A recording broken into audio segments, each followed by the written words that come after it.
Cerita bermula di tahun 1839, di mana orang-orang sedang gencarnya menjelajah dunia. Tapi bukan untuk mencari harta karun atau merebut wilayah. Seorang penjelajah utusan Inggris bersama saudara-saudaranya tiba di sebuah pulau, yang tidak asing lagi bagi kita semua, yaitu Borneo atau Kalimantan. Penjelajah bernama James ini singgah ke Borneo karena kagum akan keindahan alamnya. Tapi baru sebentar saja mereka mengamati dan mengagumi keindahan hutan. Mereka disergap oleh suku Dayak di sana. Kala itu Borneo yang kaya akan hasil buminya dikelola oleh Sultan Brunei. Sayangnya ada penyerangan yang dilakukan oleh para bajak laut, Sultan Brunei dan para warga dibuat tak berdaya dengan adanya serangan dari mereka. Itu juga alasan mengapa James ditangkap oleh penduduk sekitar. James selalu melakukan pembelaan bahwa mereka hanya sekadar penjelajah. Bukan berniat untuk menjarah apalagi menjajah mereka. James dan saudaranya kemudian menghadap penguasa di daerah sekitar. Tepatnya di daerah Salawak, yaitu Pangeran Badarudin selaku utusan Sultan Brunei dan Pangeran Mahkota selaku Gubernur Sarawak. Badar dan Mahkota adalah saudara yang suatu saat akan menggantikan posisi Sultan Brunei. Sebagai penjelajah, James mencoba mempelajari budaya mereka. Ia lalu menjelaskan alasan kedatangannya ke Borneo.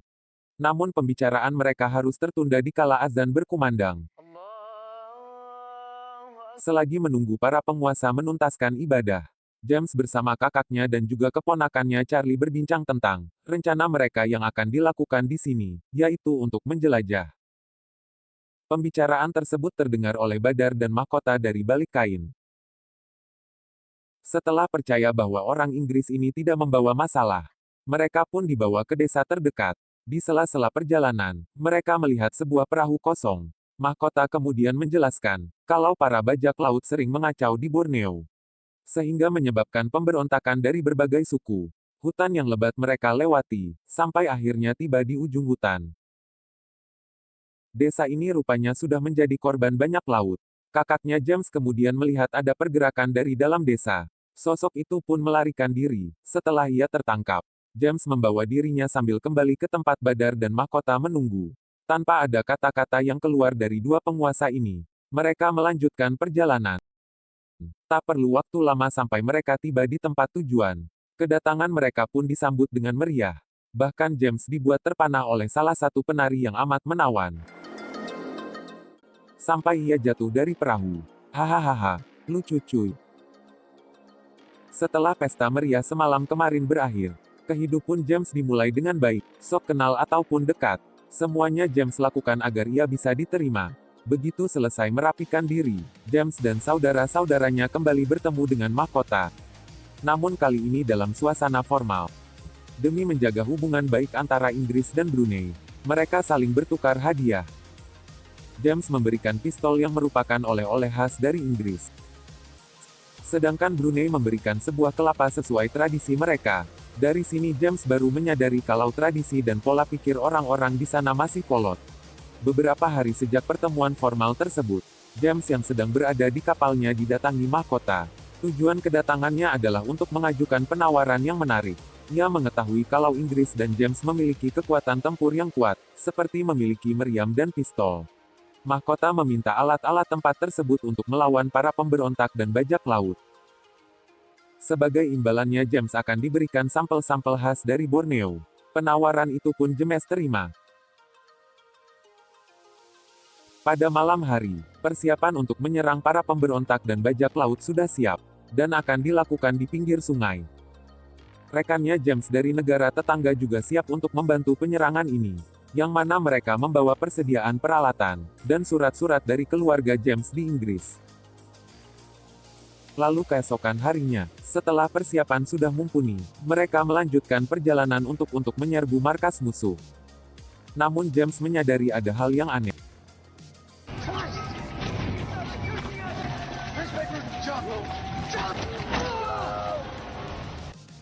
Serangan mendadak itu memastikan bahwa para pemberontak dan bajak laut adalah musuh mereka. Meriam-meriam kemudian segera disiapkan untuk serangan balik. Tetapi ketika diteropong oleh James, mereka malah mengibarkan bendera putih.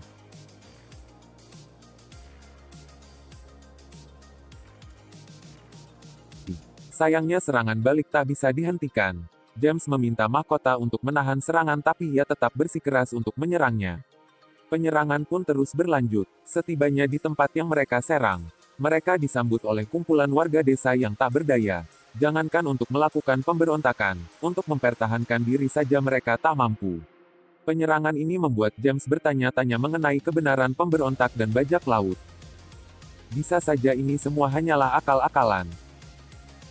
Pada malam hari, Badar yang memang dekat dengan James menawarkan dirinya jabatan sebagai gubernur Sarawak. Ia juga bercerita bahwa dirinya dan mahkota saling berebut tahta sultan. Badar menjelaskan bahwa tujuan mahkota meminta James menyerang warga desa adalah supaya bisa menarik hati sang sultan. Sifat buruk asli mahkota pun terungkap. Warga desa yang dianggap sebagai pemberontak akan dieksekusi sebagai bukti pada sang sultan. James pun menunda duel maut tersebut dan menerima tawaran Badar untuk menjadi gubernur menggantikan mahkota.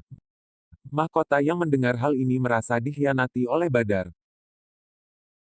Beberapa hari kemudian, sebelum Jame dinobatkan sebagai gubernur Sarawak, ia harus meyakinkan warga di sana agar mau dipimpin olehnya. Dirinya yang sejak awal berbaur dengan Warlock tentu dapat diterima. Ditambah lagi James akan menghapuskan kebarbaran yang ada di sana. Penari yang pernah menarik hatinya James yaitu Fatimah juga berkata akan mengabdikan dirinya untuk James. Setelah diterima oleh warga desa, penobatan secara resmi di Kesultanan juga dilakukan. Upacara penobatan berlangsung hikmat, namun terganggu oleh kedatangan mahkota yang masih belum bisa menerima jabatannya diambil alih. Apalagi oleh orang asing. Sayangnya mahkota yang tidak punya posisi lagi di hadapan sultan dan pengikutnya hanya bisa ngebacot. James pada akhirnya resmi menjadi gubernur Sarawak. Kemenangan hari itu ia tutup dengan tidur bersama istri barunya Fatimah. Tapi belum saja enak-enak, kakaknya James malah termaksud kembali ke Inggris. Ia kecewa pada James yang seenaknya menjadi penguasa di Borneo tanpa berdiskusi dengan dirinya. Charlie juga mau nggak mau harus ikut pergi. Harga inilah yang harus dibayar oleh James karena memilih Borneo yang dia cintai. Waktu kemudian berpindah menjadi beberapa tahun ke depan, James memimpin Sarawak dengan hati dan bijaksana. Kebarbaran yang dulu terjadi seperti perbudakan atau budaya-budaya lainnya kini berangsur membaik. Hubungan ekonomi dengan negara tetangga seperti Singapura juga ia jalin sehingga Sarawak menjadi lebih makmur. Ketika sedang mengamati sekitar, James melihat sekawanan pasukan Inggris yang ternyata adalah Charlie. Charlie yang sekarang sudah menjadi bagian dari pasukan Inggris datang untuk bersilaturahmi karena kebetulan tempat tinggal mereka ada di dekat Borneo. Charlie disambut dengan meriah, kedatangannya sendiri menjadi angin segar bagi warga Sarawak. Keesokan harinya, saat James dan warga sedang ngalah lauk, mereka menemukan sebuah mayat warga sekitar. Warga Sarawak mempercayai kalau itu adalah perbuatannya siluman ular, namun tidak dengan James. Ia menolak tahayul itu. James percaya bahwa ini adalah perbuatannya mahkota yang masih dendam. Ia lalu memetakan tempat yang sekiranya menjadi tempat persembunyian musuh. Selain itu kebetulan juga Charlie dan pasukan Inggris mendatangi Sarawak. James meminta bantuannya untuk membawa kapal perang ke tempat yang dimaksud dengan imbalan emas dan hasil bumi lainnya. Namun semua itu terlambat karena korban bertambah lagi. Setelah insiden malam itu bantuan dari Inggris yakni kakaknya James beserta istrinya dan juga kapten pasukan Inggris datang untuk melihat kondisi Sarawak. Acara makan-makan juga digelar supaya mereka lebih akrab. Tapi para tamu kelewat akrab atau bisa disebut kurang ajar, karena menyebut warga setempat sebagai orang kampung. Fatimah bahkan sampai kena mental. Kejadian ini menyebabkan Fatimah memilih pergi menjauh dari James. Tak lama setelah itu, serangan mahkota yang terus-menerus terjadi, serta sikap orang-orang terdekatnya yang bikin darah tinggi membuat James jatuh sakit. Keadaan ini dimanfaatkan kembali oleh mahkota untuk menyerang Sarawak.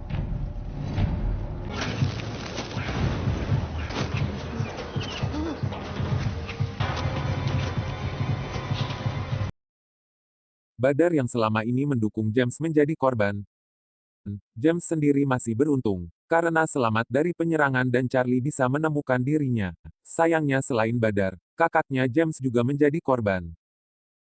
Seusai mengantar James, Charlie memohon pada kapten pasukan Inggris untuk membantu Sarawak, tapi si kapten malah tidak peduli, ia lebih membiarkan James dan mahkota saling bertarung dan datang menjajah ketika kedua belah pihak telah melemah.